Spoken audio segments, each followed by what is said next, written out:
தமிழினத்தின் பெருமைக்குரிய அடையாளம் ஐயா கவி பேரரசு வைரமுத்து அவர்களுக்கு வழங்கப்படவிருந்த முத்தமிழ் பேரறிஞர் எனும் பட்டத்தை பல்வேறு அரசியல்கள் அழுத்தம் கொடுத்து முத்தமிழ் பெரும் கவிஞர் பெயர் மாற்றி வழங்க திமுக அரசு நிர்பந்தித்துள்ளது வன்மையான கண்டனத்திற்குரியது.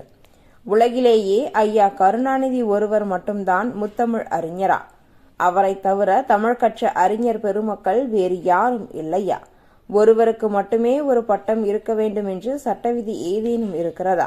பேரறிஞர் அண்ணா, முத்தமிழ் அறிஞர் கருணாநிதி என்றெல்லாம் இருக்கும் பொழுது முத்தமிழ் பேரறிஞர் வைரமுத்து என்று இருப்பதில் என்ன சிக்கல்?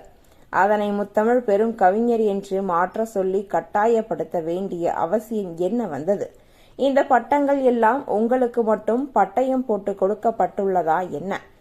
கவியரசு கண்ணதாசன் என்று இருக்கும் பொழுதே கவியரசு வைரமுத்து என்று எப்படி பட்டம் வழங்கலாம் என்ற கேள்வி எழுந்த பொழுது கவி பேரரசு வைரமுத்து என்ற பட்டத்தை சூட்டியது ஐயா கருணாநிதி அவர்கள்தானே.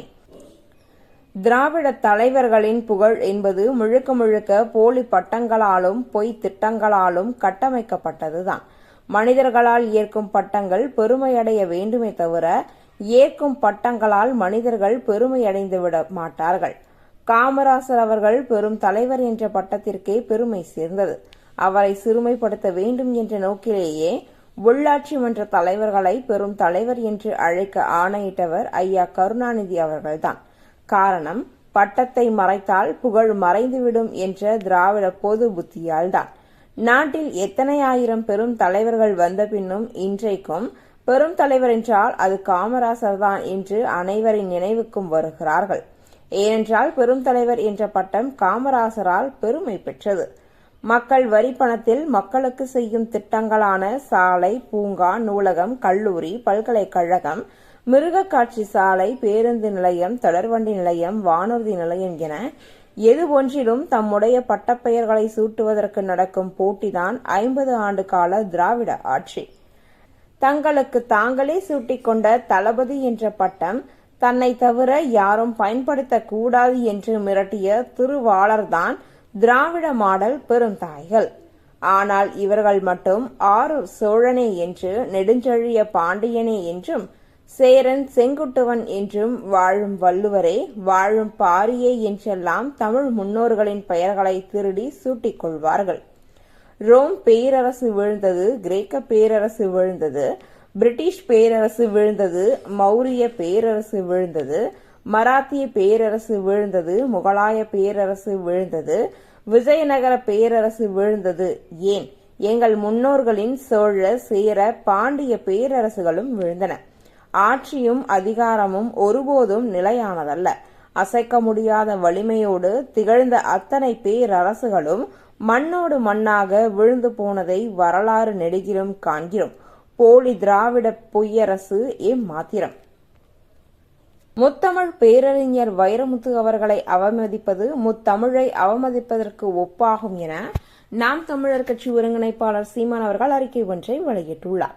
முத்தமிழ் பேரறிஞர் ஐயா வைரமுத்து அவர்களையும் அவர் அள்ளித்தந்த தமிழையும் அவமதித்த உங்களின் அதிகார திமிரும் ஆணவமும் ஒருபோதும் நிலைக்காது, விரைவில் வீழும்.